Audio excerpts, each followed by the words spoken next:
Baik, satu lagi topik yang ingin dibincangkan dalam segmen Realiti Rakyat kali ini adalah mengenai nasib asnaf ketika pelaksanaan PKP ini. Kebanyakan mereka yang mengusahakan perusahaan kecil iaitu dan juga perusahaan mikro sudah pasti terjejas dengan PKP ini dan mereka hilang mata pencarian. Dan inisiatif berterusan daripada sebuah NGO sedulur tim yang memang memfokuskan kepada asnaf tidak mengira di kota dan di desa mendekati golongan ini. Dan jika sebelum ini, sumbangan banyak tertumpu bukan sahaja melihat kepada penyaluran bekalan makanan, malah ia turut memberi bantuan dari segi kelangsungan santun sustainability bagi mengeluarkan kumpulan sasaran daripada kemelut dihadapi seperti pengajaran, perkongsian pengalaman dan banyak lagi. Tapi kali ini antara fokus utama adalah memastikan tiada sesiapa terputus bekalan makanan, terutama kepada asnaf dan komuniti yang tiada dokumen atau di Lahad Datu dan Kunak untuk berkongsi maklumat mengenai ini. Kita akan bersama dengan Nikarman Nikma, pengasas sedulur tim. Assalamualaikum, selamat pagi. Waalaikumsalam, insyaAllah. Selamat pagi kita. Okey, baiklah. Mungkin Tuan boleh kongsikan pengalaman mendekati golongan ini, apa isu-isu utama yang dihadapi oleh mereka ketika tempoh PKP ini? Ada isu bekalan makanan ataupun pendapatan antara isu utama mereka? Boleh nyatakan kepada kami? Okey, insyaAllah. Selamat pagi semua. Okey, kalau kita lihatkan dengan keadaan COVID-19 yang sedang berlangsung ataupun tengah terjadi ini, saya rasa semua orang mengalami kesan yang sama, iaitu terputusnya kerja dan juga bekalan makanan.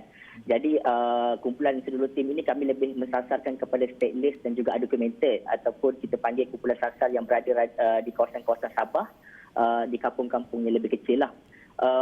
Keadaan mereka dekat sana sebab kita kena faham apabila dah ramai NGO turun membantu tapi kita tak nak terlepas pandang kepada golongan sasar iaitu stateless dan undocumented kerana kalau ikutkan kita lihatkan pendapatan harian mereka ini lebih kecil berbanding pendapatan di sekitar, maksudnya orang-orang tempatan yang mempunyai dokumen sebab mereka mempunyai masalah kerja dan untuk menampung betul kehidupan seharian. Jadi kita lebih lihat kepada mereka sebab pendapatan harian mereka ini maksimum paling kuat pun kita boleh katakan sepanjang saya pergi ke sana RM20 dengan berjual sayur ataupun ikan ataupun hasil-hasil laut yang memang bukannya secara komersial besar-besaran. Jadi disebabkan keadaan itu kita sedulur tim lebih melihat ke arah mereka di mana orang cakap golongan sasar ini adalah golongan sasar yang kurang dibantu ataupun kurang dipandang sebab tiada lagi jabatan-jabatan khas yang memang mengelolakan kumpulan sasar, stateless dan juga undocumented ini. Baik, itu satu inisiatif yang bagus kalau kita lihat kepada nasib bagi mereka yang tidak berdokumentasi ini. Dan juga kita nak tahu bagaimana agaknya sumbangan ini disalurkan kepada mereka. Dan kita nak tahu adakah sumbangan-sumbangan ini daripada crowdfunding ke bagaimana? Mungkin dapat jelaskan. Okey, yang pertama sekali suka saya maklumkan dekat sini walaupun kami secara jujurnya menggerakkan tim kami daripada jauh di mana orang cakap sekarang ni saya memang berada di sekitar Gombak di Kuala Lumpur tapi saya alhamdulillah saya dapat menggerakkan satu lagi tim yang kami wujudkan untuk dan juga dokumented dan kami buat secara mengikut SOP standard yang disarankan kerajaan untuk menyalurkan. Jadi kami telah pun menubuhkan satu tim charity sedulur tim untuk COVID-19 khas untuk di kawasan sana. Ini yang pertama sekali.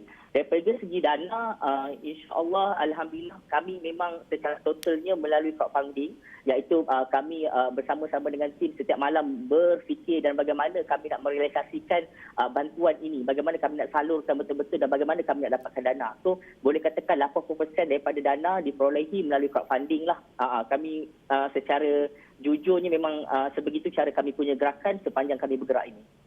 Nikaman, dalam masa yang sama saya nak melihat kepada bantuan yang disalurkan oleh kerajaan. Tadi Nikaman kata ada segolongan daripada mereka yang tidak dapat. Apa puncanya? Boleh Nikaman kongsikan kepada kita dan kalau Nikaman selalu engage dengan mereka, mungkin Nikaman tahu dan juga faham mengenai situasi mereka?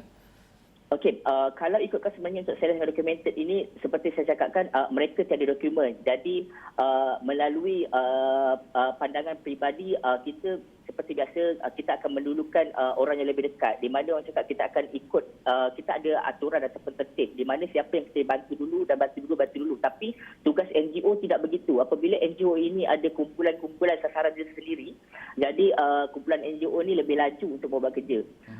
Kalau kita katakan kerajaan, sebenarnya ada juga inisiatif daripada kerajaan, adun-adun setempat dan negeri yang cuba turun untuk membantu. Cuma kita faham daripada konteks pendekatan ataupun siapa yang lebih dekat dan lebih faham, saya rasa NGO lebih faham kerana mereka sentiasa berada di lapangan dan dekat bersama dengan mereka berbanding kalau kita katakan adun dan adun apa semua ni, mereka adalah tidaklah terlalu bermusim tapi mungkin tidak terlalu kerap sebab mereka ada job scope yang lebih besar. Maksudnya diorang ada banyak sangat untuk di-cover. Tapi berbanding NGO, mereka telah pun putuskan untuk fokus kepada kumpulan sasaran yang tertentu. Jadi saya berpendapat begitulah. Baik Nikmat, kalau kita tengok kepada track record seluruh tim sebelum ini begitu mahir ataupun banyak menjalankan kerja-kerja perkongsian dari segi aktiviti kerohanian, perkongsian ilmu, dan bagaimana sebenarnya ketika PKP ini seluruh tim ingin membantu atau ingin meneruskan usaha-usaha dijalankan, bukan saja memberikan bantuan dari segi makanan dan sebagainya, tapi dari segi pembangunan insaniah itu sendiri, mungkin melalui online ke atau bagaimana ketika PKP ini?